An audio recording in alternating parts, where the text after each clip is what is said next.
Hey, hello. One second here. What's going on? Sorry about that. I got called into work today, so just on my way to work, I figured I'd do a little video on the way.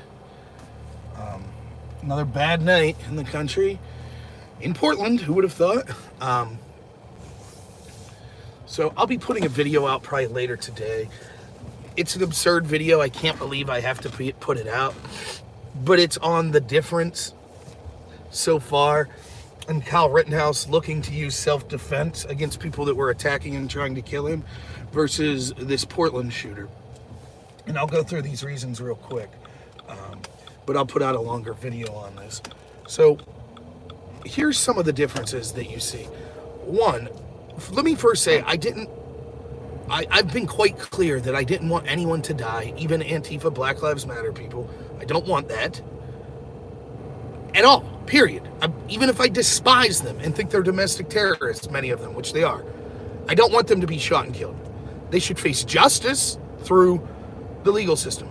However, if the legal system refuses to act, then people have the right to protect themselves. So let's talk about some of the differences that are going on. First, we have seen Black Lives Matter and Antifa constantly rioting for the past 2 to 3 months, unimpeded in many places. In Portland, they've been beating people for years. I've talked about this, while Wheeler, the mayor, has allowed it to go on. So it's ironic to see the same people saying, well, the Trump supporters didn't have a right to come in. They think that Antifa has a right to stop your car, to beat you, to burn down your business. That's all okay. But it's Trump people's faults for finally going in there. They were antagonizing by showing up. Imagine saying, oh, the sit-ins, right? During the civil rights movement, the people that came to do the sit-ins because law enforcement was backing a system that led to segregation of blacks being beaten and not allowed to eat at certain places, those people were antagonists that were coming in. So if they got killed, it was their fault. They had it coming, right? So stupid. So that's the first difference. The second difference is this. I can't believe that it needs mentioning. I've painstakingly gone through the Rittenhouse shooting. I've admitted that I'm open to seeing more evidence of what occurred before the video that we've seen. I don't know. Maybe he did something heinous, which is why he was being chased in the first place. That changes the calculus a little. But from what we see, it clearly looks like on the evidence we see that it was self-defense. Even if you say, yeah, but he was asking for trouble. Yeah, but he was 17 and shouldn't have had a gun. If those are crimes, charge him. I'm not sure the specifics of those criminal statutes. But that doesn't mean that he wasn't obligated to defend himself here. The video from the Portland shooting, where a Trump supporter, if you missed it, was shot, doesn't appear to show a clear case of self-defense. Now, let me be honest. Perhaps more video... I always lose people in that little tip there. But perhaps more evidence will rise.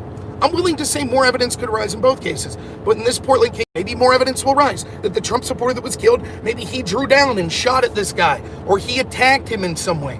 I don't know. Regardless, sorry, that'll be the last time I think that it goes out. But Rittenhouse was fleeing. He could have stood there and shot earlier when he was being attacked, and it arguably still would have been self-defense. But he was actively trying to leave the scene. That's what it is. That doesn't look like the case in the Portland shooting. To equate the two, they don't want the police to protect you. They don't want you to be less than I am. They think that it is your right.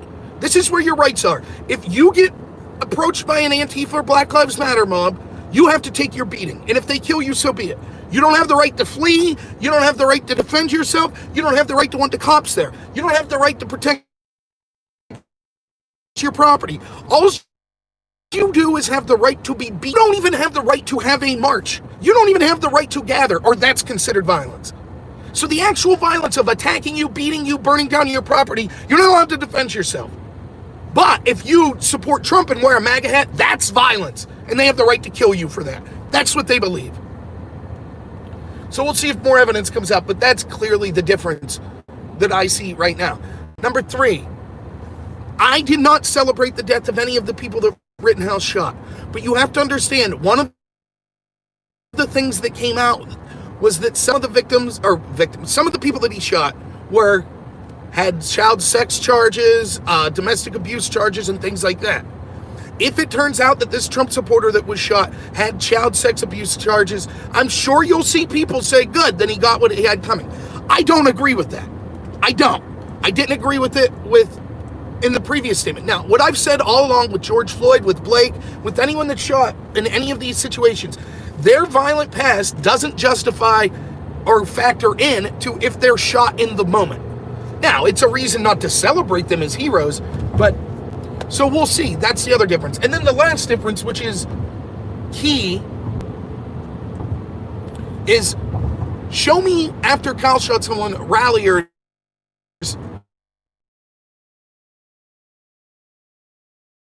Here we go, a exact opposite. And then at the end of the night, cheering. Yeah, we took out the trash. He was a fascist Trump supporter. This is what the left wanted. This is what the Democrats wanted. You remember for years when I've been saying, is it okay to punch a Nazi? No, because if you say it's okay to use violence against Nazis when they're engaged in nonsense, the next step is saying all Trump supporters are Nazis, and then you're allowed to kill them. And here we are. The peaceful protesters in Portland cheering, we took out the trash tonight, a fascist Trump supporter. Yay! Did that happen with Kyle Rittenhouse? Were there big people that night celebrating on the street? The people that were just trying to protect their businesses? I'm going to do a video on all of this, but here's the big thing I want to say that won't be in that video. I don't know how much clearer I could make this. I've said from the get-go, inevitably, last night when the shooting occurred, I didn't know if it was a left or a right-wing person. I have no clue that was the victim or the perpetrator. All I said was this, and this is key, because what the media will do is they're going to latch on to, if one Trump supporter does anything wrong, they'll say, see, it's all Trump's fault. All of the rioting, all the death, all the violence, all Trump's fault, because this guy was a Trump supporter. Now, it turns out it was the opposite in this situation. So the media won't give a crap about this story. Just a fascist Trump supporter dying. Nah, they don't care. There will, if you set a situation up where you will justify political violence, where you don't allow law enforcement or the National Guard to stop the riotings, death is inevitable. There will be both justifiable shootings in defense, and there will be unjustifiable shootings. And they could come from the left or the right. Clearly, the majority of it's coming from the left. But there will be people, right-wing extremists, that take advantage, and they will engage in heinous actions. Which side, the Republicans or the Democrats, have tried to address the violence and said it needs to stop? We'll send in the National Guard. We need police to be able to stop this violence. That's Trump. Which side said, what violence? I don't see violence. Or property destruction and looting are justified forms of protest. Or by calling it a riot, it's racist. Which side did that? Which side refused to send in their police, refused to accept federal help in the National Guard? Which side was that? That's the Democrats. And so what they've done is, just like with COVID, they set the stage. They don't have to pull the trigger. They don't have to light the match. They just fill the powder keg out. We'll say that all this violence isn't occurring or it's justified, and we'll say that the police aren't allowed to defend regular people. And then when they eventually have had enough and it leads to vigilantism, we'll say, my God, look how horrible Trump's America is. That's the plan. I want to make another plea. I know I stopped posting political stuff on Facebook, basically because I have friends that I was losing relationships with. But if you're one of them that are watching that said this, where are you now, you stupid?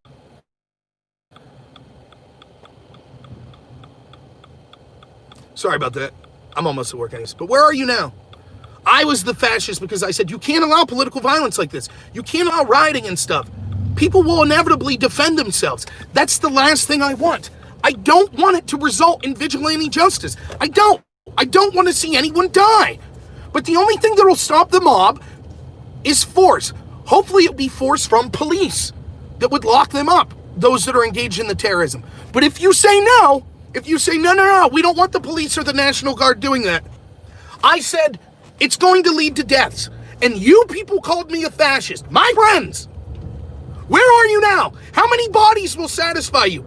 Hopefully it's not your son or daughter or yourself or your wife. That'd suck, wouldn't it? Hey man, just the price to pay to virtue signal though about how much you hate the cops and how much you hate law and order. Right? cowards, you disgusting pigs. Well, you're getting what you want. This is what you want, right? Ted Wheeler, you enjoying this? You just virtue signaled yesterday about you don't need the National Guard's help. You got things under control. Is that what Portland was last night? And I'm sure Ted Wheeler will release a statement that says, oh, this was all the evil Trump supporters. Everything was fine until the evil Trump supporters came in. Never mind the 90 days of rioting previous to that. Nope, it's all Trump supporters. Nothing like this happened until Trump supporters came in. And that's true. You want to know why? Because when it's just Black Lives Matter and Antifa beating the snot out of people, there's no one to fight back. But once people start fighting back, then Black Lives Matter and Antifa kills those people. And they weren't even fighting back with violence. They were just fighting back with rhetoric, it seems. So congratulations, Ted Wheeler. Congratulations, Joe Biden. Congratulations, Kamala Harris and the Democratic Party. Congratulations, all my friends. How many more deaths will we pile up? Now you're starting to see, now what's happening? You have groups saying enough's enough. Antifa's murdering us. Now we need to arm ourselves. Yeah, there we go. Closer to the Civil War that the Democrats wanted all along. Oh, it's Trump's fault. It's under Trump. Yes, it's our supporters out there burning everything down. And it's us saying that the police aren't allowed to stop them and saying, oh no, this is all peaceful. It's all good. And it's us calling Trump supporters enemies of the state or Nazis or fascists. But no, it's their fault. It's Trump's fault because people have had enough and decided not that they were going to shoot people, but that they were going to stand up and say this was enough. Also, one thing that's worth pointing out, and I am at work, so I'll have to leave here. I'll be doing a video later today, I think, on this. But one thing worth pointing out, notice how many blue check marks immediately said, on Twitter, immediately said, including New York Times people, this is someone emulating Rittenhouse. Here we go. A noble Black Lives Matter protester shot and killed by a violent Trumpist. Notice how they said that? All of a sudden, when the story was the opposite, they're talking about it now. So they acknowledged that the shooting was heinous. They acknowledged it. They just don't care when it becomes them. So, all right, I gotta go. I'm at work, so we'll talk to y'all later. Have a good one.